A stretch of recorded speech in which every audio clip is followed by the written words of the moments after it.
자, 이제 사실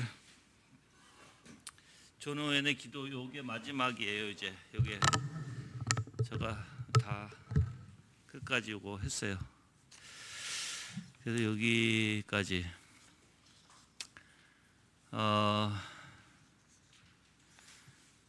오늘 읽어보면 다른 사람들을 위해 사용되는 은사에서 하나님께서 우리에게 주시는 은사는 개인적으로 사용하라고 주시는 은사가 아니다.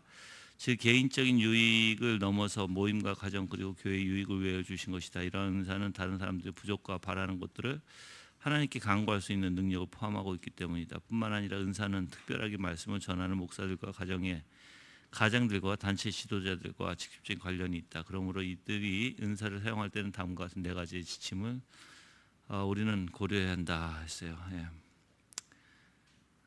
그래서 이제 사실 뭐 기도의 은사뿐만 아니라 하나님 주신 모든 은사는 내 자신만을 위한 것이 아니죠. 개인적으로 사용하라고 주신 은사가 아니라는 것이죠. 사실 남들에게 유익을 위해서 주신 것이라는 것이에요. 그래서 다른 사람들의 부족함, 그렇죠? 그리고 바라는 것을 하나님께 간구할 수 있도록 그 능력을 포함하고 있기 때문에 이게 기도의 은사를 여기서는 말하는 거예요. 자, 그러면 이제 첫째, 자신의 경험을 쉽게 생각해서는 안 된다 했어요. 이제 은사를 사용할 때는 내가 지침이 있는데 첫째는 경험을 쉽게 생각해서는 안 된다. 우리는 다른 사람들이 겪고 있는 경험들을 우리도 겪게 되고요. 즉 죄가 다른 사람 안에서 역사하는 것처럼 우리도 죄가 우리 안에서 역사하게 돼요. 뿐만 아니라 은혜가 다른 사람 안에서 역사한다면 그 은혜는 우리 안에서도 역사되는 것이다. 그리고 기도 가운데서도 다른 사람들이 자비와 은혜를 갈망하는 간구를 한다면 우리도 자비와 은혜를 갈망하는 간구를 하는 것이다. 만약 우리의 자신이 죄를 떠나 죄를 미워하며 오직 그리스도를 사랑하고 갈망하며 그분의 뜻에 따라 살기를 원하는 것처럼 다른 이들도 그렇게 살기를 원하는 것이다. 그러니까 다른 사람들이 하는 것도 나도 또 한다는 거예요. 같이 다른 사람들에게 그 죄가 역사하면 나도 똑같이 내 안에 죄가 역사할 때가 있고요. 그렇죠? 또 은혜가 역사하면 나 또한 은혜가 역사할 때가 있다라는 거예요. 그렇죠? 자, 그러면 우리 어떻게 된다? 자신들의 경험을 너무 쉽게 생각해서는 안 된다. 그러니까 그걸 나의 것으로만 생각해서는 안 된다. 다른 사람들도 고려해야 된다. 예. 그래서 이러한 원리에서 자신의 경험을 비춰볼 때 사람들 앞에서 성령님의 인도하심을 받는 기도는 다른 사람들에게 큰 유익을 줄 수 있다. 왜냐하면 내가 경험한 일이기 때문에 다른 사람들에게 그게 유익이 될 수 있다는 거예요. 그렇죠? 만약에 내가 아픔을 경험했고 다른 사람이 아프면 어떻게 해요? 그 아픔이 뭔지 알잖아요. 내가 그 아픔이 뭔지 알기 때문에 내가 하나님 앞에 그 사람의 아픔을 내가 기도해 줄 수 있는 거잖아요. 그렇죠? 그 원리예요. 그래서 즉 성령께서는 효과적으로 이루시는 은혜가 다른 성도에게 동일하게 효과적으로 일어나며 자신 안에서 죄의 부패성이 효과적으로 일어나듯이 다른 사람들에게도 죄의 부패성이 효과적으로 일어나기 때문이다 그랬어요. 그래서 분명히 우리는 다른 사람의 그 유익을 위해서 은사가 적용돼야 되기 때문에 다른 사람들이 경험하고 다른 사람들이 그런 경험 속에서 그러니까 내 자신이 경험한 것을 우습게 생각하면 안 된다는 거, 쉽게 생각하면 안 되고 그 경험을 분명히 다른 사람의 유익을 위해서 사용해야 된다. 아까 얘기했잖아. 내가 자신이 내가 고통이라는 것을 깨달았으면 내가 고통 아프잖아. 다른 사람도 아픈 사람이 있으면 그 아픈 사람의 심정을 알겠지. 그래서 내가 그 아픈 사람의 심정을 가지고 하나님 앞에 간구할 수 있겠지. 그 사람을 위해서. 그런 원리에서. 자, 둘째로 우리 영적인 상태나 경험들을 성경에 비춰봐야 한다. 성경에서는 중생한 사람들의 영적 상태와 조건들을 생생하게 표현하고 있으며 또한 자연인들의 영적 상태와 조건들을 생생하게 묘사하고 있다. 성경에서 이렇게 그들의 영적인 상태나 조건들에 대해서 표현하고 있듯이 우리도 기도로서 다른 사람들을 대신하여 하나님께 기도할 수가 있어요. 그래서 성경에서 이미 나와 있는 것들, 그렇죠? 그래서 영적 상태와 경험들을 성경에 비춰봤을 때 분명히 그런 영적 상태와 조건들이 생생하게 표현되어 있고요. 그래서 우리가 그 성경을 통해서 깨닫게 된다는 것이죠. 내 경험뿐만 아니라 다른 사람의 상태와 그런 조건까지. 그래서 우리는 그래서 하나님께 그 다른 사람들을 위해서 대신해서 기도할 수 있고요. 그러므로 우리들은 이러한 경우일지라도 적합한 기도의 내용들을 성경을 통해서 얻을 수 있으면 성경을 바탕으로 기도할 수가 있는 것이다. 여러분들이 성경을 통해 오늘도 이제 배웠잖아요. 오늘도 셈하고 야벳의 영적 상태와 조건. 사실 그들은 효자예요. 그렇죠? 어떻게 보면 아버지에 대해서 아버지의 수치를 가려줬던. 근데 그들의 마음은 어땠어요? 아버지의 수치를 가려주고 그들은 함과 다르죠. 완전 함과 비교돼서 그렇죠. 그러면 함은 자연인의 모습이었고 셈과 야벳의 모습은 하나님께서 원하시는 모습이었어요. 그러면 이제 우리가 당연히 그 상태에서 우리가 마땅히 알아야 하는 것은 셈과 야벳의 마음이에요. 그럼 우리는 셈과 야벳의 마음을 내가 받고 가졌으면 그것을 기도할 수 있겠죠. 또 반대로 함의 생각과 마음을 내가 갖고 있다면 우리는 돌이켜야 돼요. 그렇게 행해서는 안 된다는 걸 배우잖아요. 그렇죠? 예. 그래서 성경에서 그렇게 다 비추고 있다는 거예요. 중생한 사람이나 자연의 영적 상태나 다 비추고 있어요. 그래서 우리가 적합한 기도를 성경을 통해서 할 수 있다. 또한 주님께서 가르쳐 주신 주기도문은 특별한 방법으로 우리가 무엇을 하나님께 기도해야 하는지에 대한 내용을 요약하고 있다. 아주 중요한 주기도문을 제대로 이해하고 교회를 위해서 기도할 수 있다. 하지만 만약 그 누군가가 기도문을 제대로 이해하지 못하고 기도한다면 아무런 유익을 얻을 수가 없을 것이다. 그랬어요. 그래서 주기도문을 그냥 외우는 것뿐만 아니라 그 안에 있는 내용을 올바로 깨닫고 그 내용의 바탕에서 우리가 기도하면 우리한테 유익이 돼요. 그렇죠? 그냥 내용을 이해하지 못하고 그냥 무조건 외운다고 해서 주기도문이 우리한테 유익이 되는 게 아니죠. 그렇죠? 예. 그렇게 성경을 그런 원리에서 분명히 성경에서 비춰서 봤을 때 우리가 그 내용을 깨닫고 그 내용 안에서 가지고 기도할 때 그 유익이 된다는 거예요. 우리에게 또한 다른 사람에게. 자, 셋째로 자신이 돌아봐야 할 사람들의 영적 상태와 유혹들에 대해서 잘 살펴봐야 한다. 자신의 소명에 따라 다른 사람들을 위하여 기도하는 사람들은 그들의 영적 상태와 그들이 가지고 있는 조건 등 그들에 위해서 무엇을 기도해야 하는지 잘 알고 구체적으로 기도해야 한다. 근데 이게 중요해요, 여러분들. 자신이 돌보아야 할 사람들의 영적 상태, 유혹들을 잘 알고 살펴야 된다는 거예요. 특히 이 부분은 목사나 부모가 해야 할 것 같아요. 왜 그러냐면 목사도 여러분의 영적 상태를 깨닫고 여러분들의 영적 상태를 제일 빨리 아는 사람이 목사예요. 그러니까 그냥 눈빛만 스쳐가 지나가도 여러분의 영적 상태를 아는. 그래서 저희는 당회를 하잖아요. 당회를 하면 누가 이상하니까는 좀 알아봐. 빨리 저는 그래요. 그리고 이상하게 아무 소리 안 하는데도 그 사람이 나갈 것 같다라는 것까지 알아요. 희한해요, 그거. 그래서 때로는 당회에서 아무도 모르고 나 혼자만 캐치하는 때가 있어요. 그러니까 그렇다고 해서 내가 말을 섞은 것도 아니야. 그게 왜 그러냐면 그만큼 신경 쓰고 있다는 거예요. 그 성도들에게. 예. 그러니까 여러분도 마찬가지로 부모가 자식들에 대한 영적 상태.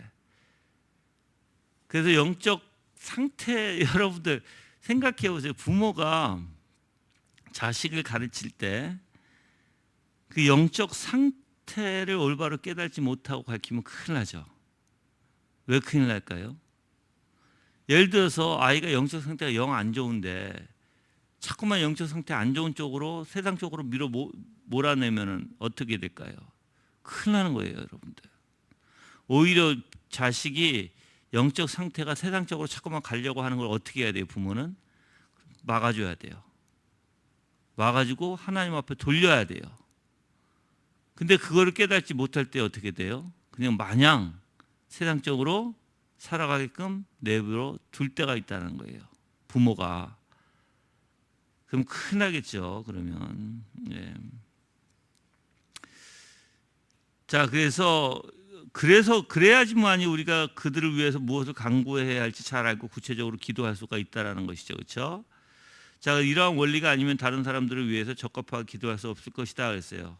그리고 목사가 자신의 관리하고 있는 양들에게 설교할 때 성도들이 삶과 지식과 환경 그리고 그들의 영적인 상태를 고려하여 설교하는 것과 마찬가지로 기도할 때도 동일하게 다른 사람들에게 유익한 기도를 하기 위해서는 그들의 영적 상태와 조건을 제대로 파악해야만 유익한 기도를 할 수 있는 것이다. 그러므로 성도들의 영적 상태를 제대로 파악할 수 있는 능력과 지혜가 꼭 필요해요. 하나님 앞에 간구해야 돼요. 설교도 마찬가지죠. 제가 설교도 여러분들의 영적 상태에 맞춰서 저는 설교해요. 사실 여러분들이 필요한 것을 나는 설교한다고요. 여러분들에게 그게 이상하게 일치가 돼요. 하나님께서 그걸 일치시켜 주세요. 오늘의 내용과 여러분의 영적 상태를 정확하게 일치시켜 주세요. 그래서 사실 그래서 여러분들이 상대방한테 가르치는 것도 마찬가지예요. 우리가 다른 사람들을 가르칠 때 영적 상태를 모르고 가르치면 아무거나 가르치게 되고 유익 없는 그런 가르침이 되겠죠. 그렇죠? 예. 자, 넷째로 보면 자신이 부족한 상태에 있을 때 어떻게 다른 사람들로 인해서 체험을 받았는가 고려해야 한다. 야고보서 5장 16절의 말씀은 서로를 위해서 기도하라고 권면하고 있다 그래서 자, 그러므로 너희 죄를 서로 고백하며 병이 낫기를 위해서 서로 기도하라. 의인의 간구는 역사하는 힘이 큼이라 그랬어요. 예. 자신의 부족한 상태에 있을 때 어떻게 다른 사람들로 인해서 체험 받았는가 고려해라 하니까요. 그러니까 다른 사람들이 어떻게 하나님의 은혜 가운데 여러분들 도와줬는가, 여러분들 어떻게 유익이 됐는가 등등. 만약 이러한 서로를 위한 기도의 의무가 잘 감당될 때 많은 사람이 상상할 수 없는 유익을 누릴 수가 있다 했어요. 예. 하나님께서는 내가 누누이 얘기하잖아요. 여러분들 다른 사람을 통해서 여러분들에게 어떻게 한다 했어요. 하나님의 그 마음을 보여주신다 했어요.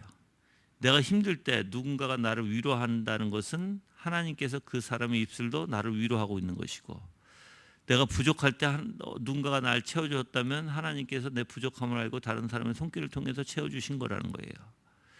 그래서 다른 사람들이 여러분들한테 그래서 저는 내가 이거 누누이 얘기했죠. 여러분들한테 일어나기도 힘들어 이제. 자,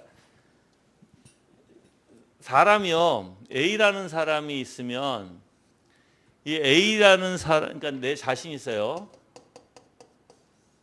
하나님은 A라는 사람을 통해서 나한테 공급을 해줄 수 있어요. 그렇죠? 그래서 이 사람이 어떻게 됐든 또 B라는 사람을 통해서 나에게 공급을 해주실 수도 있어요. 이거 섭리 아니잖아요. 섭리인데 또 C라는 사람이 만약에 공급이 아니라 공격을 할 수 있어요. 공격. 나한테. 어떻게 됐든 간에 내 자신은 다 하나님의 섭리 가운데 있고, 공격을 하게 되면 하나님 앞에 내가 더 기도할 것이고, 공급을 받게 되면 하나님께서 나를 다스려 주시고 인도해 주시고 또 다른 사람의 손길을 위해서 채워주시는 하나님을 보게 될 것이에요. 그래서 다른 사람들이 나한테 하는 것을 보고 뭘 볼 수 있냐면 하나님의 손길을 볼 수 있는 거예요. 하나님의 손길. 그래서 감사가 나오는 거예요, 여러분들. 근데 이제 만약에 여러분들이 이거를 소홀히 생각해 버리면 뭐 누가 도와주면 그냥 감사합니다 하는데 뒤에 배후에 계신 그 하나님을 여러분들이 깨닫지 못하면 그냥 하나님의 손길이 무엇인지 모르는 거예요. 그래서 우리가 어떻게 보면 정말 서로 기도하고 서로의, 그래서 저는 사실 여러분들 제가 목회하는 가운데 어떤 우리 교회에서 무엇을 해야 되잖아요. 특히 지금 뭐 이사를 가려고 하잖아요. 저는 가장 뭘 보는지 아세요? 내가 하나님 앞에 기도를 하면서 섭리 가운데 물론 교회도 나와야 되고 교회도 팔려야 되지만 그것보다는 가장 중요한 게 한 마음으로 하나가 되고 있느냐예요. 사람들이. 그게 아니면 여러분들 아무 소용이 없어요. 그래서 저는 그러한 하나님의 역사를 봐요. 여러분들의 마음이 하나로 일치되고 있는가? 그래서 하나님께서 그렇게 만들어주고 계신가? 아니면 잡음이 많은가? 잡음이 많으면 저는 안 해요. 아무것도 안 해요, 여러분들. 왜 그럴까요, 저가? 잡음이 많으면 그 하나님의 뜻이 아닐 가능성이 굉장히 크기 때문에 그래요. 그러면 저는 잡음이 없어지도록 해야 되는 거예요, 저는. 뭐가 올바른 것인지 가르치고 성도들이 마음이 생각과 하나가 돼서 다 같이 움직일 수 있도록. 가정도 마찬가지예요. 남편이라고 해서 무조건 하는 게 아니에요. 부인이라고 해서 또 마음대로 하는 게 아니에요. 가정이 어떻게 하나로 마음이 일치가 되고 하나로 움직이는가 보는 거예요. 똑같이. 그래서 여러분들이 하나님의 어떻게 보면 역사 가운데 섭리 가운데 역사하시는 걸 보면 정말 놀라워요. 여러 사람을 통해서 나를 보살펴 주시고 인도해 주시고 이끌어 주시는 하나님을 볼 수 있고요. 우리는 그 사람에게도 감사하지만 제일 크게 먼저 감사해야 될 분이 바로 하나님이세요. 그 사람, 그래서 마음이 열린다고 얘기하잖아요. 그렇죠? 마음이 열리지 않으면 여러분들 아무것도 할 수 없어요, 우리는. 근데 그 마음을 누가 열어주시는 거예요? 하나님이 열어주시는 거예요, 하나님이. 그래서 저는 여러분들이 항상 무엇을 하던 주변 사람들이 여러분들에게 어떤 마음을 갖고 있는가. 그러면 여러분들이 그들의 마음을 어떻게 하려고 해야 돼요? 열으려고 해야 되는 거예요, 열으려고. 물론 여러분의 말과 노력으로 되는 것은 아니지만 그래도 우리는 그것을 해야 되는 거예요. 그래야지 전도도 되고 그래야지 하나님의 놀라운 역사도 보게 되는 거예요. 근데 이런 사람들 있죠. 싫으면 마, 관도 이런 사람들. 그런 attitude. 그러니까 그러한 attitude. 그러한 자세, 그러한 마음의 자세, 태도를 가지고 있으면 안 돼요. 그렇게 되면 그러면 나 혼자 그냥 독불장군이잖아. 그렇죠? 그렇게 되면 큰일 나는 거예요, 여러분들. 절대 신앙은 그렇게 될 수가 없어요.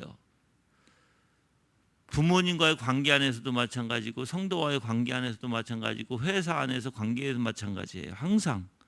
항상 기도해야 되고 뭔가가 서로가 안 맞을 때도 기도 가운데 부단히 마음이 서로가 일치하려고 해야 돼요. 특히 교회는 마찬가지예요. 교회는 one in Christ죠. 하나님 예수 그리스도 안에서 하나. 왜 이렇게 표현해요? 그래서 우리는 예수 그리스도 안에 하나 교회잖아. 예수님 안에서는 다 동일한 생각과 마음을 가져야 돼요. 그게 연합의 원리예요, 여러분들. 오늘 명석 집사님이 연합에 대해서 발표하겠지만 연합의 원리예요, 그게. 예. 자, 그래서 여러분들이 좀 하나님의 역사하심을 가만히 보시면서 서로를 위해서 기도하고 서로가 서로를 마음을 정말 열어서 다른 사람들의 유익을 위해서 기도해 줄 수 있는 분들이 돼야 돼요. 물론 얄밉게 구는 사람들이 있어요. 아주 얄밉게. 제가 아는 친구 중에 아주 얄밉게 구는 친구가 있어요. 자기의 유익만을 위해서. 그러니까 눈에 보여. 저기 굴러가는 그 소리가 들려. 그런데도 어떻게 해야 돼요? 그를 위해서 기도해야 되는 거예요. 그를 위해서. 얄밉다고 그게 아니라 오히려 그 얄미운 그것을 하나님이 다스려 주실 수 있도록 기도해야 돼요. 그게 올바른 게 아니잖아. 그렇죠? 예, 올바른 게 아니면 그렇게 기도해야 돼. 자, 그래서 저기 읽어볼게요. 자, 기도의 은사를 사용하는 데 있어서 주의해야 할 두 가지예요. 자, 첫째, 만약 기도의 은사가 머릿속에만 있고 실질적으로 마음에 있지 않는다면 어떠한 은혜도 일어나지 않을 것이다 했어요. 머리만 있고 마음은 없다. 그렇죠? 그러므로 우리는 은사를 사용하지 않은 채로 그냥 내버려둬서는 안 된다. 오늘날 많은 사람들은 경건의 모양이 있어도 경건의 능력을 부인하는 사람들이 많이 있다. 이런 결과로 인해서 사람들이 기도한다고 하지만 온갖 종류의 은밀한 정욕과 하나님께서 싫어하시는 일을 계속해서 행하고 있는 것이다. 구원의 은혜를 경험하지 못한 사람들은 자신들이 기도하면서 많은 은혜를 받고 있다고는 말하지만 그들은 단지 자신들의 교만만을 드러내는 것이다. 그러니까는 어떤 사람들은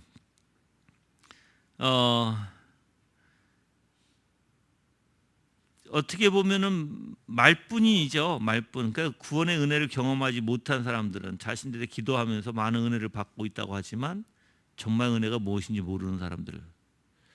그렇죠? 예. 그래서 사실 그들은 참된 성령께서 인도해 주시는 기도의 은혜를 받지 못하고 있으며 그들 자신이 가장 비참한 상태에 처해 있는 것도 모르는 것이다. 그래서 죄인들이 그런 것 같아요. 죄인들이 자기 자신이 얼마나 비참한 상태에 있는지 모르죠. 그렇죠? 그러니까 하나님 앞에 간구하지 못하지. 여러분들이 비참한 상태에 있고 여러분의 상태가 어떤지 알면 하나님 앞에 간구할 수 있는 게 은혜예요. 그게. 그러니까 여러분들 지금 이 사람들은 어떻게 보면 머릿속에서만 실질적인 것은 없어. 그 머릿속에서만 있어. 은혜를 받았다고 했네. 근데 중생하지도 못해. 중생이 뭔지도 몰라. 그 하나님의 관계가 뭔지도 몰라. 그런 사람도 있어요, 여러분들. 특히 복음주의 안에서. 그렇죠? 그러다 보니까 그들은 어떻게 해요? 말로만 뻔지듯하게 해요. 근데 진짜 성령께서 인도하시는 기도를 맛을 못 본 사람들이죠. 예. 그래서 그들은 성령님의 역사로 거룩한 빛을 맛보지 못한 사람들이며 자신들의 행동이 다른 사람보다 더 낫다고 생각하여 양심의 가책을 받지 못하며 자신들의 행동에 스스로 안주하며 만족한다 했어요. 이거 정말 여러분들 조심하셔야 될 부분이에요. 우리가 보통 보면 나는 내 자신 내가 물어볼게요. 솔직히 한번 대답해 줘봐요. 나는 그래도 내 자신이 신앙생활을 그래도 잘하고 있는 것 같다 손 들어보세요. 솔직히 여러분 생각에 솔직히 나는 그래도 나는 조금 그래도 잘하고 있는 것 같다. 그 생각들은 왜 아무도 안 들지? 없나? 우리 교회는 다 겸손해서? 근데 그 생각하고 있는 사람이 잘못된 거예요. 여러분 신앙은요 잘한다가 없어요. 내가 분명히 얘기하지만 나 잘하고 있어요? 아니에요. 우리는 왜 그렇게 생각을 안 될까요? 나 잘하고 있어요라고 생각 들지 못할까요? 항상 우리는 하나님의 은혜로 죄를 눌러주지 않으면 우리는 언제든지 어떻게 돼요? 뻥하고 터질 수 있는 사람들이에요. 은혜 때문에 하나님이 나를 붙들고 계신 것이지 내가 잘나서 하는 게 아니거든. 근데 나는 잘하고 있다라는 게 그 교만 자체거든. 그게 신앙은 그래서 항상 잘하고 있는 게 아니에요. 항상 부족한 거예요. 그래서 내가 여러분에게도 얘기했지만 내가 24시간 기도를 했어. 24시간 기도를 했고 24시간 내가 공부를 했어. 그러니까 하나님을 공부해서. 그러고 나서도 부족해요. 부족하다고 느끼. 항상 부족하다고 느끼는 게 그리스도인이에요. 나는 안다, 나는 잘한다, 잘하고 있다. 뭐가 문제예요? 그거는 믿음의 원리에 속하지 않는 거예요. 믿음의 원리는 항상 뭐다? 나는 부족하다. 그걸 느끼는 사람들이에요. 항상. 예. 그러니까는 어때요? 여러분 생각해 보면 나는 항상 부족하다고 느낄 때 어떻게 돼요? 우리의 원리가 더 쫓아가겠죠. 더 잡으려고 하겠죠. 더 배우려고 하겠죠. 그래서 믿음의 원리는 항상 부족함을 느껴야 되는 거예요. 근데 이제 때로는 나 잘하고 있다라고 생각하는 사람들이 이제 사고를 치죠. 사실 사고. 그러니까 아까 오전에도 얘기했죠. 선줄도 생각하는 자가 이제 잘못하면 무너지게 돼 있는 거예요. 예. 그래서 조심하라 얘기하죠. 경계하라. 예. 그래서 이제 죄인들이 자신들의 행동에 스스로 안주하며 만족하는 원리예요. 이게 죄인들이. 예. 자, 이렇게 성령님의 역사로 거룩한 맛을 보지 못한 사람들은 자신들의 영적으로 얼마나 많은 유익을 누리고 있는지 떠벌리지만 사실 그들의 외식적인 행동과 말은 얼마 못 가 소멸되고 말 것이다 그랬어요. 예. 말만 번지르타는 사람들 정말 조심하셔야 돼요. 예. 하나님께서는 그들을 그냥 두지 않을 것이다. 그들의 부패한 본성에 의해 스스로 오래 버틸 수가 없을 것이며 얼마 가지 않아 그들의 가식적 모습들은 시들고 말 것이다. 여러분들 죄는요 희한하게 자기 자신 스스로 파멸시켜 나가는 거 아세요? 죄를 가만히 보면 그래서 무서운 거예요. 죄는요 계속 거짓말이 그 원리잖아요. 거짓말이 점점점 조그만 거짓말로 시작해서 점점 더 큰 거짓말, 큰 거짓말에 진짜 자기 자신을 그렇게 몰아가고 있는 원리. 죄가 그런 원리 똑같아요. 그래서 여러분들이 희한하게 만약에 여러분들이 그래서 죄는 여러분들 성경에서는 죄가 어떻게 점점 자라서 잉태해서 사망에 이르기까지 그렇죠? 자라는 거예요. 그래서 여러분들 자신이 내가 죄인이라는 걸 이해 못하고 그냥 여기서도 얘기했지만 그냥 뭐 떠벌리기만 하고 외식적인 행동과 말은 얼마 못 가 소멸되고 말 것이고, 근데 하나님은 그들을 그냥 놔두지 않는다는 것이죠. 분명히 드러낸다는 것이에요. 그래서 부패의 본성 스스로 오래 버틸 수가 없다는 거예요, 여러분들. 그게 다 드러나게 돼 있으니까 하나님의 은혜 가운데. 그래서 여러분들이 될수록 죄를 거부해야 되고 참된 진리 가운데 살려고 부단히 애를 써야 되는 거예요. 참. 예. 근데 인생은요, 우리 마음대로 안 돼요.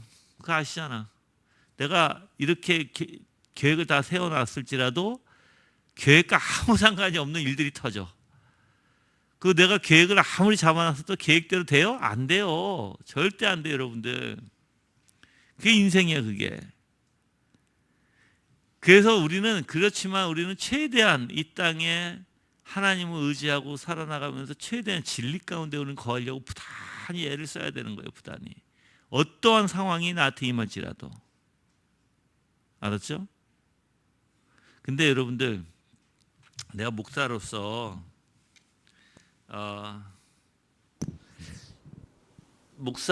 이런 것이 있어요. 그래서 여러분들도 좀 내가 이제 뭐랄까 좀 경험한 거, 인생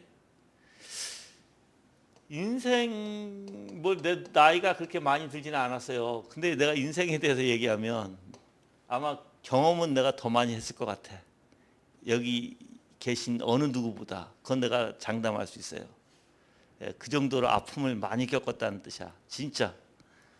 근데 인생을 살 때 우리가 향하는 방향이 있어요. 방향. 이 방향이 올바로 돼야 돼요. 그러니까 우리 어떤 목적이나 목표를 세우잖아요. 그렇죠? 목적이 있어요. 그래서 이 목표 쪽으로 향해 달려가게 돼요. 근데 희한하게 이 방향이 잘못된 방향이 있어요. 이거를 올바로 잡으려면 시점부터 잡아야 돼요. 시점부터. 그래서 저는 여러분들에게 우리가 이 방향을 나중에 이 방향이 근데 사람들은 이게 잘못됐다고 생각하지 못하고 막 달려가요. 달려가다가 어느 사건이 뻥 터질 때 이게 잘못됐구나를 알게 돼. 근데 요 시작점부터 진리로 하나님의 말씀으로 들여다보면 쉽게 알아요. 근데 사람들이 이 욕심 때문에 이 진리를 거부해요. 이 시작이. 그러니까는 이쪽으로 달려가는 거예요. 이쪽으로 달려가는 거예요.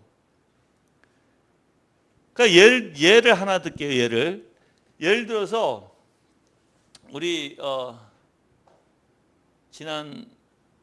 지지난주인가 좀 됐나 한 몇 주 전인 것 같아. 우리 이동 목사님이 금요일날 설교 가운데인가 주일 설교 가운데인가 이런 얘기 하셨죠. 본인은 지금 차가 있어.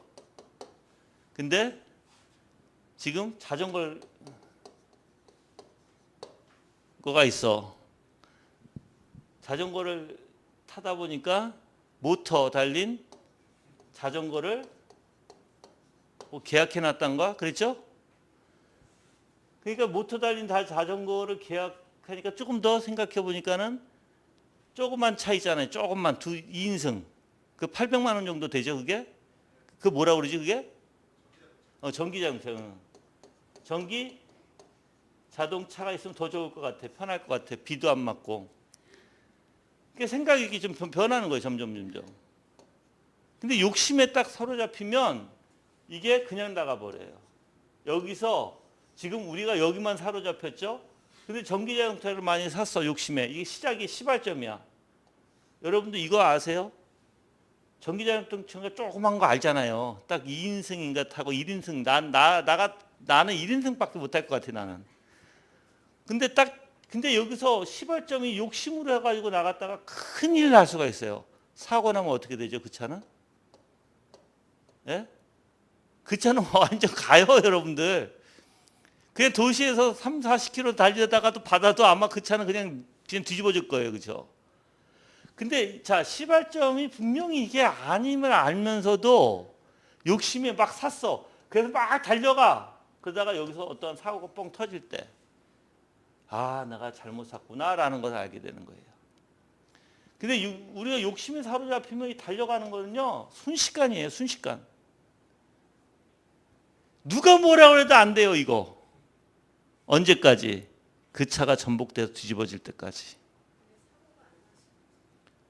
네, 사고가 안 날 수도 있죠. 근데 사고가 날 수도 있죠.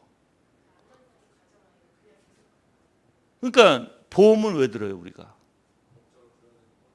아니지. 법적으로 들어야 되는 거 아니야. 우리가 사고 날까 봐 드는 거지. 사고 나면 그 돈이 얼마나 많이 들어가. 보험이 없어 봐. 보험이 없어서 사고가 났어. 그래서 내가 상대 차까지 다 물어줘야 돼. 그러면 어떻게 돼? 내 잘못으로. 내 차도 고쳐야 되고 상대 차도 고쳐야 되고. 그거 말도 안 되지. 그 보험 드는 게 보통 사고가 날까 해서 그 상대방의 피해를 내가 보상해 줘야 되니까, 그렇지? 그리고 내 차도 보상 받아야 되니까. 거기다가 제일 큰 문제는 뭐예요? 다치는 문제잖아. 다치는 문제. 예. 그래서 똑같아요. 근데 여러분들 사람들은 인생을 살면서 이런 욕심에 빠져버리면 그냥 신경도 안 써요. 그런 거. 그냥 그러다 이 방향성이 내가 얘기했어요. 우리는 항상 이렇게 방향을 흘러가. 다시 한번 내가 올바 이렇게. 자신이면 인생에 내가 지금 하고 있는 여러 가지 방향들이 있을 거예요. 여러 가지. 예. 직장 문제서부터 내 인생의 계획서부터. 그런데 이 방향이 잘못된 방향일 수 있어요. 진짜예요.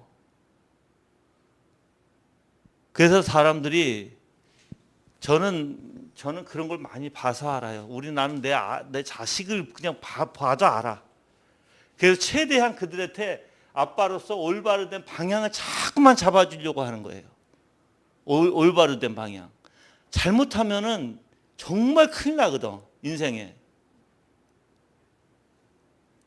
그래서 그리고 이제 또한 거기에는 뭐가 같이 아까 욕심이라 그랬죠. 근데 거기에는 또 뭐가 첨부가 돼 있냐면 사고예요, 사고. 그 사람의 사고.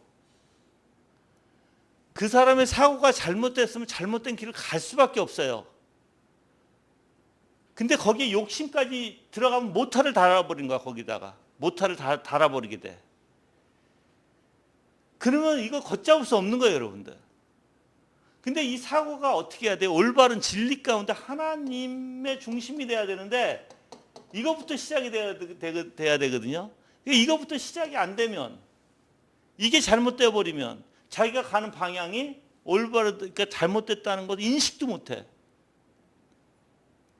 그리고 또 하나 제일 무서운 거 있어요. 이거 자기가 욕심인지도 알아. 방향도 잘못된 것도 알아. 그런데 가는 사람 제일 무서워요. 왜 무서울까요? 이거 잘못됐다고 알아. 근데 하나님의 것을 택하지 않고 반대로 하나님의 반대는 뭐예요? 사탄의 것이에요. 사탄의 것을 택해서 반대로 가는데 이것을 멈추질 않아. 알면서도 이 길을 그냥 가. 어떨 것 같아요, 여러분들? 예? 은혜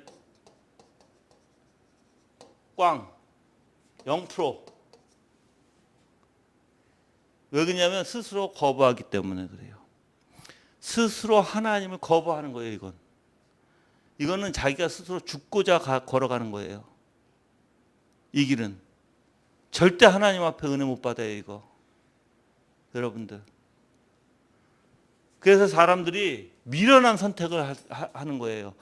이럴 때 보면 금방 알죠. 이 사람이 정말 믿음의 사람이었나 아니었나 알게 돼요. 믿음의 사람이 절대 못해요. 내가 얘기하지만 이거 절대 못해요. 하나님께 아닌 것을 선택할 수가 없어요. 그래서 그게 우리가 자범죄, 고범죄라고 얘기하잖아요. 여러분들 자범죄는 누구나 다 짓는 죄예요. 고범죄는 굉장히 무서운 죄예요. 고범죄는 알고 고의로 짓는 죄거든요. 그거는 뭐하고 비슷하냐면 배교하고 비슷한 거예요. 그게 굉장히 위험한 죄라고 얘기하는 거예요. 그래서 위험한 죄. 근데 우리는 항상 이러한 원리 가운데 살아가고 있어. 그래서 여러분들이 이거를 우리가 선택이라고 하잖아요. 선택, 그렇죠? 그래서 여러분들이 잘못된 선택은 어른들이 특히 그러니까 경건한 사람, 영의 사람, 특히 목사나 여러분들에게 영적으로 충고를 해주는 사람들의 말을 듣지 않을 때 문제가 심각해져요. 예. 진짜 여러분들. 그래서 나는 진짜 이거 어떻게 해야 되는지. 왜냐하면 네 질문. 예. 예. 마이크 좀 갖다 드리지.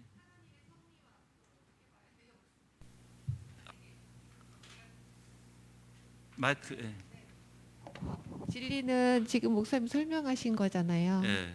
근데 이제 하나님의 섭리 안에서 만약에 완강하게 예. 그것을 거부할 수도 있고 예. 또 저나 또 저희 훈계를 받는 자식이나 지식이 모호할 수가 있잖아요. 네, 네. 기도하면서 나아가지만 예. 그때는 어떻게 해야 하나. 물론 이제 그때는 이제 가르치는 입장에서는 인내하고 참아야 돼요. 그리고 계속해서 올바른 길이 무엇인지 제시해 줘야 돼요. 그래서 본인 스스로가 깨닫게 해야지. 이걸 어떻게 해서는 예를 들어서 욕심이, 내가 얘기했잖아요. 어떤 잘못된 사고에서 욕심이 딱 발동이 걸리게 되면 모타를 다른 거와 똑같다. 그런 사람들은요 절대 막을 수가 없어요. 그런 아이들도 막을 수가 없어요. 그때는 우리가 어떻게 해야 돼요? 기도할 수밖에 없고 올바로 가르칠 수밖에 없어요. 그러면서 인내하면서 기도할 수밖에 없는 거예요. 이거는 인내하면서. 근데 계속해서 꾸준히 가르쳐야 돼요. 그 아이가 다시 하나님의 은혜 가운데 돌아오기를 바라야 되는 거예요. 여러분 정말 무서운 얘기지만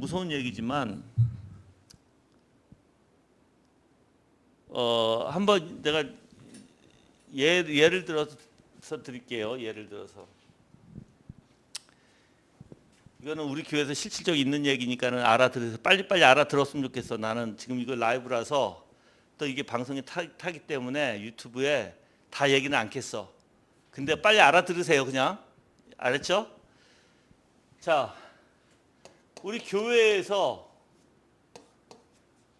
나간 사람들 있어요. 그렇죠? 많아요. 그 중에 예를 들어서 여기서 나가고자 하는 이유가 있을 거예요. 이유. 그렇죠? 이 이유가 하나님 앞에 올바르지 않은 상태면 그 사람은 하나님과 굉장히 거리가 멀어질 거예요.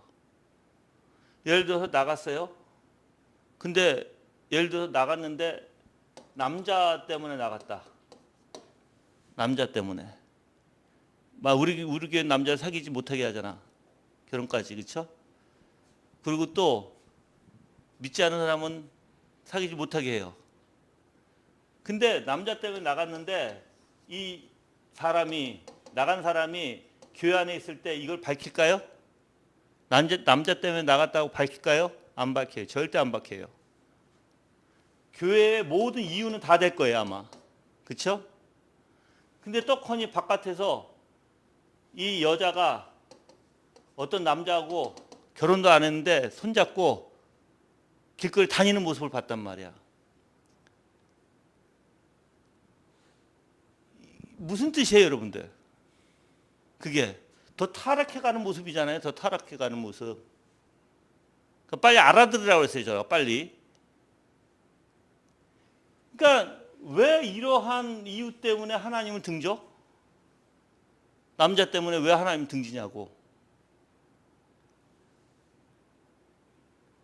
진짜 있는 일을 얘기하는 거예요, 제가. 그러니까 사람들이 희한하단 말이에요. 왜 그러냐면 그러면서도 자기는 온갖 핑계를 다 대. 온갖 핑계를 다 대. 이 마음 자체가 썩어 있었으면서도. 그 결국은 이 남자야. 결국은 이 남자. 처음부터. 그러니까 이게 방향이 잘못된, 이거는 사고도 잘못됐고 방향도 잘못됐고 잘못된 사고에서 욕심이라는 것이 거기 모터가 달린 거예요. 그러니까 그냥 그쪽으로 쫓아나가는 거예요. 여러분들, 내가 물어볼게요. 이게 온당해요? 온당하지 않죠? 온당하지 않은 것을 그 사람이 모를까요? 나는 어느 정도 알고 있다고 봐요. 그러면서도 하는 거예요. 그것은 하나님, 절대 여러분들 하나님이 그렇게 우스운 분이 아니에요. 여러분들 멋대로 해도 괜찮은 분이 아니라고요, 여러분들. 근데 사람들은 온갖 자기 핑계를 다 대죠. 여러 이유. 참 무서운 거예요, 여러분들. 그래서 사람들이 얼마나 비열하고 얼마나 무지하고 정말 얼마나 악한지. 그러니까 여러분들도 마찬가지예요. 여러분들이라고 다르지 않아요. 여러분들도 이 나사가 하나 딱 빠져버리면 100% 저래요. 그래서 우리는 나사 안 빠지려고 부단히 주님 앞에 붙들려고 하는 거예요. 그래서 살짝 풀리기만 하면 바로 저런 상태가 되니까 우리도. 그래서 저는 사실 그래서 여러분들이 여러분의 모습을 점검하는 일 소홀히 하지 마시라는 거예요. 근데 점검해도 이게 잘못된 것을 간다 그 길로 그거 답 없어요, 여러분. 그거 답 없어요. 우리가 절대 그거는 하나님이 여러분들 성경에 이제 우리가 보통 우리가 하나님이 많은 사람들이 오해를 하죠. 선택의 원리에서 하나님이 선택해 주시는 원리에서 우리가 이렇게 보면 예를 들어서 왜 하나님이 가롯 유다를 그냥 두셨을까? 사울을 그냥 두셨을까? 그렇죠? 의문점이 많잖아요, 선택에서. 그런데 성경을 읽어보면요, 내가 전에도 얘기했을 거예요. 성경 공부를 여러분들이 단어 공부를 열심히 하다 보면 가롯 유다뿐만 아니라 사울뿐만 아니라 다 하나님과 등진 사람들 있잖아요. 아니면 이스라엘 백성들, 그들이 하나님을 저버렸다는 소리를 해요. 하나님을 저버렸다, 뭐 하나님에게 돌아가지 않고자 한다라는 그러한 뉘앙스로 많이 얘기를 해요. 그 뜻은 뭐냐면 이 사람들이 그것을 거부한 거예요. 거부. 하나님께서 여러분 생각해보세요. 가롯 유다 예수님께서 기회 안 주셨나요? 다락방에서까지 기회를 주셨어요. 끝까지 예수님은 가롯 유다한테 사실 회개할 수 있는 충분한 시간을 줬고 말씀을 주셨어요. 그럼에도 불구하고 가롯 유다는 안 싫었어요. 끝에 가서도 마찬가지예요. 끝에 가서도 자기가 자기 죄를 깨달았으면 은혜잖아요. 그러면 하나님 앞에 나와서 그 용서함을 받아야 되는데 자기가 죽었어. 자기 목매 달아서. 그러니까 죄가 그렇다라는 거예요. 죄는 여러분들 이게 자기 스스로 거부하는 자는요, 하나님이 거부하세요. 하나님이. 그 단어가 그렇게 돼 있어. 단어가 스스로 거부했기 때문에 하나님이 거부하시는 원리로 나와 있어. 물론 사람에게 맞춰주지는 않아요. 이 선택의 원리는 하나님의 주권이에요. 그런데 우리가 동전의 양면과 같이 하나님의 주권의 선택을 보면 두 가지가 있다라는 거예요. 이 사람들이 하나님 거부하는 게 있고 하나님의 주권에서 하나님이 이들을 택하지 않는 원리가 있다라는 거예요. 이게 동전의 양면과 같은 원리예요. 생각해 보세요. 여러분들이 만약에 거부하지 않는다면 왜 하나님이 마다하지 않아? 그러니까 사람들은 희한하게 하나님을 자꾸만 거부하는 게 문제예요. 거부. 하나님의 길을 가야 됨에도 불구하고 그 길을 가고 싶어 하지 않는 자들. 스스로 죽고자 하는 자들. 그래서 찰스 하치가 그 얘기를 하는 거예요. 우리의 마음에 하나님을 찾을 수 있는 마음이 있는데 그것도 싫다? 그거는 스스로 죽고자 한다라고 얘기하는 거예요. 그거는 우리 자연의 기능 안에 다 들어있어요. 하나님을 찾고 무엇을 내가 좋아하고 마음을 두고 하는 건 다 우리 자연의 기능 안에 있다고요. 그것마저도 우리는 싫어하는 거예요, 여러분들. 오늘 여러분들이 오전 설교에 들었을 때 하나님의 신실하심과 하나님의 어떻게 보면 자상하심, 너무나 그 인간들의 폐역 가운데서도 하나님께서 우리에게 소망이 되어주시고 우리를 다시 회복시켜 주시고자 하시는 그 마음을 우리가 배웠고 읽었으면 내가 그렇게 폐역한 자일지라도 누구만이 소망이 돼야 돼요? 오직 그분만이 소망이 돼야 되거든요. 하나님이.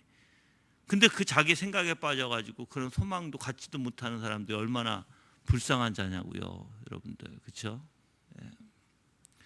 그래서 내가 얘기하고자 하는 요점은 스스로 거부하는 길을 가지 마라. 그 방향 자체가 잘못되면 처음부터 하지 마라.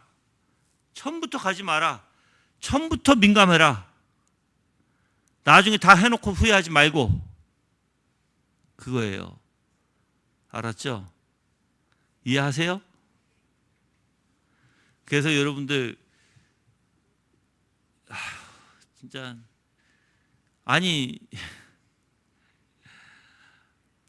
하여튼 잘하세요.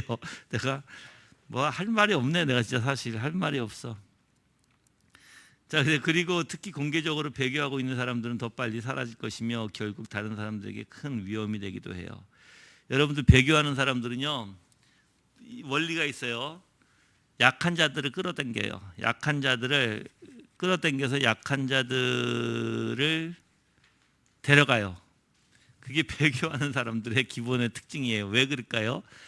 자기가 배교하는 이유가 타당성이 있어야 돼, 자기에게. 그러려면 교회를 욕하거나 뭐 사역자를 대적하거나 그래야 돼요, 여러분들. 근데 여러분들 그래서는 안 되겠죠. 자, 은사를 사용해야 한다. 이거 빨리 마칠게요. 은혜가 있는 사람, 즉 영적 생명 있는 사람은 매사에 성령님의 인도하심을 받으며 하나님께 간구하며 성령께서 주신 은사를 게을리하지 말아야 한다. 우리가 만약 은사를 잘못 사용한다면 영적으로 약해질 것이며 병드는 경우도 종종 볼 수 있다. 즉 사람들은 하나님께서 주신 믿음과 즐거움 없이 자신들이 고안해 낸 기도와 기억나는 대로 대충 기도할 때 이런 일들이 생긴다.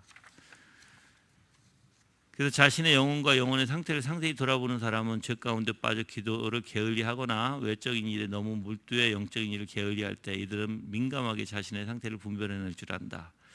그 이유는 자신을 돌보는 일은 자신의 영혼을 민감하게 만드는 일이며 자신을 겸손케 하는 일이기 때문에. 그래서 돌아본다는 거예요. 자기 자신을 돌아봐야 된다는 거예요. 매사에. 이 매사에 돌아보는 일이 게을리게 하지 않는 방법의 하나예요. 방법 중 하나예요. 근데 만약에 우리가 이 게으름에 빠져서 종종 우리가 그냥 모든 신앙생활을 대충 한다? 그건 올바른 게 아니에요. 내가 왜 신앙생활이 대충 할 수 없다고 그랬어요? 하나님은 그런 가치가 그렇게 우리가 대충 할 만한 분이 아니라고요. 하나님 생각해 보세요. 우주 만물을 다스리고 통치하시고 이 세상의 모든 인간들이 죽어나가도 하나님의 그 가치조차도 우리는 감당할 수 없거든요. 그런데 여러분이 하는 행동들을 보세요. 과연 그게 내가 하는 행동이 하나님 앞에 하는 행동이 올바른가? 올바르지 않아요. 우리는 온 마음을 다해서 정성을 다해서 온 힘을 다해서 내 목숨을 다해서 하나님을 사랑해야 되는 거예요. 그게 맞는 거예요. 근데 우리 그렇게 하지 못해. 지금도 그렇게 하지 못해. 중생한 사람일지라도 그렇게 못해. 그래서 그리스도를 의지할 수밖에 없는 거예요. 그래서 자, 기도의 목표는 하나님과 가까워지기 위함이다. 볼게요. 우리의 기도의 목표는 성령님의 인도하심에 따라 그리스도를 깊이 묵상하며 그리스도 안에서 하나님을 깊이 묵상함으로써 우리 영혼이 하나님에 대한 찬미와 기쁨이 가득 차게 하는 것이다. 자신이 부패함과 무지함을 인정하고 겸손히 하나님 앞에 엎드려 하나님의 무한하신 속성들에 파묻혀 자신이 하나님 앞에서 얼마나 부족한 존재임을 깨닫고 오직 하나님께 나아가 주님과의 깊은 관계 속으로 들어가기를 소원하실 때 주님으로부터 안식과 만족감을 얻을 수가 있다. 이러한 기도는 성령님의 인도하심으로 하나님께서 무한히 자신을 낮추실 때 가능하게 되는 기도이다. 그렇다고 황홀경이나 환상에 빠지는 것이 아니며 이성과 의지를 넘어서서 감정에 빠지는 것도 아니다. 오히려 성령님의 역사하심으로 자신의 모든 기능들이 살아나며 살아계신 하나님의 사랑과 은혜를 깨닫고 생각과 마음의 질서를 잡게 되며 더 나아가 하나님과 관계를 맺고 하나님의 선하심을 통해 안식과 말로 표현할 수 없는 즐거움과 영광으로 가득 차게 되는 것이다. 그래서 여기서 성령님의 인도하심에 따라 그리스도를 깊이 묵상하는 원리. 근데 기도의 목표가 있다라는 거예요, 그렇죠? 그는 하나님을 더욱더 소망해야 되는 거예요. 예. 그래서 이렇게 그리스도를 깊이 묵상함으로써 하나님과 우리는 우리 마음에 뭐가 채워져요?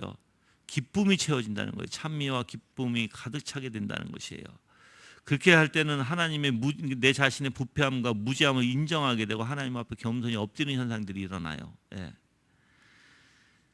그래서 여러분들이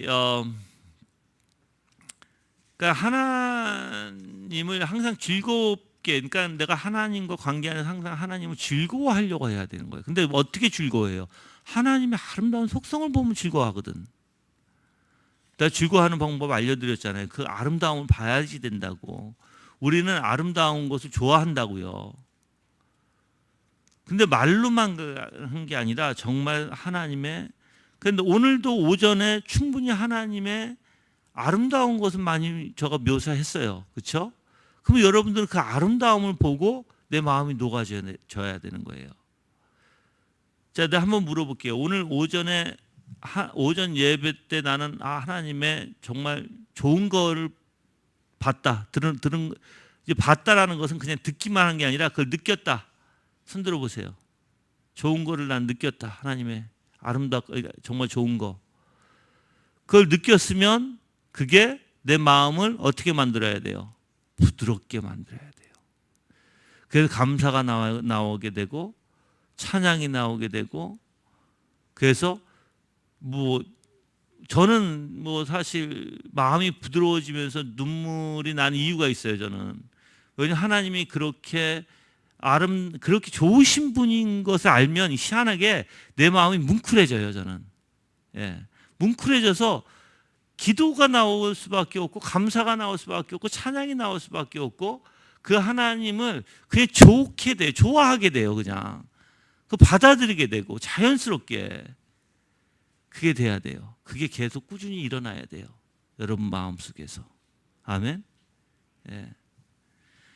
그럴 때 이러한 즐거움과 영광으로 가득 찼다는 걸 알게 되는 거예요. 내 마음에 하나님으로 가득 찼구나. 자, 그래서 오히려 성령님의 역사하심으로 자신의 모든 기능들이 살아나며 살아나게 계신 하나님의 그 은혜를 깨닫고 생각과 마음의 질서를 잡게 되죠. 성령께서 내 안에 계실 때는 오히려 내 생각의 모든 질서가 잡혀요, 여러분들. 그 질서가 잡힌다는 것은 진리 가운데 점점 더 선나는 거예요. 올바로 진리, 그러니까 세상 것과 영적인 것과 구분돼서 더욱더 진리 안에 올바로 서는 게 질서의 원리예요. 그래서 더 나아가 하나님과 관계를 맺고 하나님의 선하심을 통해서 안식과 말로 표현할 수 없는 즐거움, 영광이 가득 차게 되죠. 자, 우리는 항상 그 성령께서 인도하시는 기도를 하려고 했어야 한다. 그러므로 우리 영혼의 유익이 되며 거룩한 빛 가운데서 더욱 주님의 영광을 위하여 살아갈 수 있는 것이다. 말로써 또는 마음으로 하나님께 수시로 기도하며 자신의 마음을 속이지 말고 정직하게 하나님의 고백으로 나가야 할 것이다. 그리고 하나님의 아름다운 속성을 통해서 그분의 아름다운 영광으로 자신을 가득 채우며 기쁨과 즐거움 가운데 기도할 수 있어야 한다. 이렇게 하기 위해서는 위에서 말했듯이 기도에 대해서 그리고 자신의 영혼을 돌보는 일에 대해서 게을리하면 안 된다. 부지런히 주님의 영광을 향하여 나가며 주님의 아름다운 모든 영광을 마음에 채워 넣어야 한다. 이것을 부지런히 할 때 기도 가운데 그리고 삶 가운데 진정한 안식과 은혜의 맛을 볼 수 있을 것이다 했어요. 예. 아멘. 네. 자, 그래서 우리 교회가 왜 묵상을 하는지 알죠? 묵상은 하는 이유가 하나님의 영광을 채워 넣기 위해서요. 여러분들 묵상하지 않는데 무슨 채워넣어 하나님의 영광을? 말도 안 되지. 자, 저는 다음 주죠. 이제 기도가 다 끝났어. 다음 주에 그래서 존 오웬의 칭의를 할까 싶어요. 존 오웬의 칭의를 좀 잡아서 올바로 이렇게 몇 가지 핵심적인 걸 잡아서 의역 번역 의역을 하면서 또 여러분들한테 강의를 하면 그게 또 책으로 또 나와야 된다고 봐요. 왜냐하면 쉽게 우리가 접할 수 있는. 왜냐하면 존 오웬의 칭의는 너무 어려워요. 너무 어려운 책이기 때문에 함부로 우리가 손을 안 대고 싶어하는 책들이에요. 그러니까 아마 존 오웬의 칭의에 대해서 읽어본 사람이 많이 없을 거예요. 이해하기가 어려워. 이해하기 어려우니까 번역도 안 되겠지. 그래서 저도 의역을 해서 중요한 부분들만 해서 여러분들한테 다음 주부터 가르쳐서 그걸 또 책으로 내려고 해요. 여기까지 요것도 또 책으로 나올 거예요. 예. 그렇게 해서 강의한 것을 계속 책으로 좀 내려고 해요. 예. 하여튼 여러분들 오직 주님만을 붙드시고 정말 주님의 좋은 것을 채우세요. 그리고 주님과 세상과 바꾸지 마세요. 그건 미련한 짓이에요. 미련한 짓. 내가 얘기하지만 사울도 그렇게 세상 것과 하나님을 바꿨어요. 자기 체면과. 그런 건 진짜 미련한 거예요. 그렇게 될 때는 하나님이 여러분들 정말 떠나가실 수 있다는 거예요. 정말 그건 진짜 위험한 거예요. 그거는 하지 마세요. 처음부터 싹을 잘라버리세요. 아니, 안 할 것은 처음부터 뭐든지 내가 얘기하잖아요. 처음부터 항상 깊이 생각을 하세요. 이게 하면 어떻게 될 것인지까지. 이게 하나님의 뜻인가. 그 기준이 어떻게 되냐면 이걸 통해서 하나님과 멀어지나예요. 이제 이걸 통해서 하나님과 멀어질 것 같으면 단호하게 잘라버리세요. 그거는 처음부터 그거 안 되면 안 됩니다, 여러분들. 나중에 눈물 콧물 다 흘릴 거예요, 진짜로. 내가 얘기하지만 처음부터 하나님과 가까워지지 않는 것이라면 미리부터 잘라라. 그리고 여러분 인생에 항상 하나님과 가까이 하려고 하는 것만 있어라. 알았죠? 집을 옮기는 것도 마찬가지고 직장을 갖는 문제도 마찬가지고 내가 학교를 다니는 문제도 마찬가지고 여러분이 무엇을 해야 할까 앞날에 대해서도 마찬가지고 다 하나님과 가까이 하는 거, 그게 하나님의 중심으로 가는 길이다. 그렇지 않으면 정말 눈물 콧물 다 쏟을 것이다. 아유, 눈물 콧물 다 쏟는 게 여러분들 그거 쉬운 문제 아니에요. 그게 뭔지 알죠? 얼마나 고통스러운고 얼마나 힘든 일인지. 진짜예요, 여러분들. 그러니까 내가 미리 경험해서 다 알고서 얘기해 주는 거니까 들으세요. 듣는 게 최고 좋을 거야. 네. 자, 질문 있어요? 없어요? 자, 내가 마지막으로 얘기하고 이제 명석 집사님, 기도하고 명석 집사님 나오실 텐데 때로는 단호하게 자를지라도 많이 늦었다고 생각할 수도 있어요. 아, 지금 너무 많이 늦었는데 내가 너무 많이 왔는데 그래도 자르셔야 돼요. 그래도. 안 그러면 하나님과 나의 관계가 무너지기 때문에 그래요. 내가 돈을 1억을 손해본다 할지라도 2억 그게 문제가 아니라는 거예요. 그게 문제가 아니라 그것은 오히려 하나님과 멀어지는 거기 때문에 단호하게 잘라야 돼요. 여러분들 이런 사람이 있죠. 나는 괜찮아. 나는 열심히 할 거야. 나는 이것도 하지만 나는 하나님도 열심히 내가 섬길 거야. 거짓말인 거 아시죠, 그거? 왜 그렇게 못해요? 우리 인간은 그렇게 돼요. 이게 이거 얘기하고 끝내야 되는데 참나. 이게 어떤 원리냐면요. 내가 열심히 할 거야. 나는 이렇게 돼도 열심히 할 거야. 이렇게 신앙생활을 내가 열심히 할 거야. 이렇게 있잖아요. 근데 이게 모순되는 거 아세요? 이미 선택의 원리에서 이미 하나님을 선택하지 않았어요. 선택의 원리에서는 이미 자기의 기준에서 자기의 욕심, 자기의 뜻대로 선택을 했단 말이에요. 근데 신앙을 열심히 한다? 왜냐하면 이미 여기서 하나님께서 이미 이 사람은 하나님이 갈라 놓으신 사람인데 무슨 열심히 해? 열심히 한다는 건 자기의 의지 가지고 열심히 한다는 거겠죠. 의지 가지고 열심히 할 때 하나님의 정말 은혜가 오지 않아요. 안 와요. 이건 거짓이에요. 이건 모순된다는 거예요. 처음부터 할 때 여기서부터 해야 돼. 근데 내가 잘못 이 정도 왔어.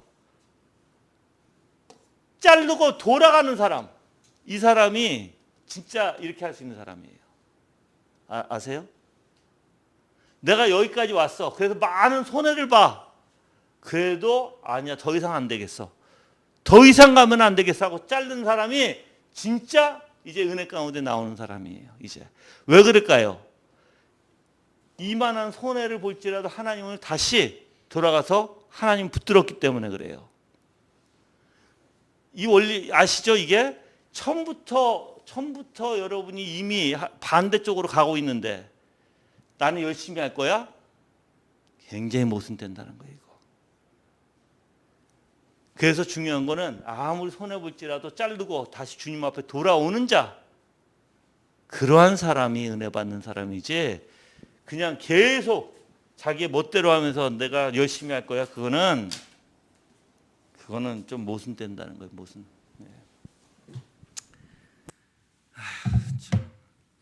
이런 원리들을 실질적으로 여러분의 삶 속에 다 적용되어져야 돼요. 근데 저는 그냥 내 삶 자체가 항상 하나님과 나의 관계의 삶이요, 세상의 유혹의 삶이요, 내 죄성에서 나와 계속 부딪히는 삶이에요. 그거를 저는 하루라도 놓치는 적이 없어요. 부단히 그래서 조금 힘들면 주님 찾고 조금 힘들면 더 주님을 알아가려고 하고 더 어떻게든 몸부림치려고 하고 어떻게 해서든 주님을 더 붙들려고 하게 돼요. 왜냐하면 이런 걸 모르면 몰라. 다 알고 있는데 내가 어떻게 하나님을, 그렇잖아요. 하나님께서는 나한테 다 좋은 것만 주셨는데 내가 어떻게 하나님을 등져. 내가 어떻게 이 세상 것을 먼저 쫓아가. 그 말도 안 되잖아. 그래서 내가 오늘 오전에도 얘기했지만 이동훈 목사님이 비진리를 얘기하는데 나보고 비진리를 인정하라고 하면 하겠어요? 하나님이 나한테 그렇게 대우해 주시지 않았는데 그 내 양심에서 못할 것이고 내 신앙에서 못할 거예요, 여러분들. 왜냐하면 하나님은 나를 그렇게 대해 주신 적이 없잖아. 항상 진리만 가르쳐 주셨고 항상 올바른 것만 인도해 주셨는데 어떻게 내가 하나님을 배신해. 진리라는 것을 비진리라고 얘기할 때 그게 하나님을 배신하는 것도 하나예요, 여러분들. 예. 아휴, 정말 여러분들 하여튼 항상 선택의 기로에 있어서 하나님을 선택하세요. 그게 여러분이 해야 할 일이에요. 알았죠? 그러니까 어떻게 한다? 하나님하고 가까이 할 수 있는 것만 선택해라. 무엇이든 하나님과 가까이 할 수 있는 것, 하나님과 조금이라도 멀어지는 것이다. 절대 선택하지 마라. 그리고 내가 약간 멀어지는 것인데 자신이 아니야, 내가 열심히 할 거야, 나는 하나님, 거짓말이다. 그건 절대로 할 수 없다. 할 수 있는 것이 아니다. 그건 거짓말. 처음부터 그 사람은 거짓말하고 있는 것이다. 알았죠? 네. 자, 질문 있어요? 없어요? 네, 기도하겠습니다. 하나님 감사합니다.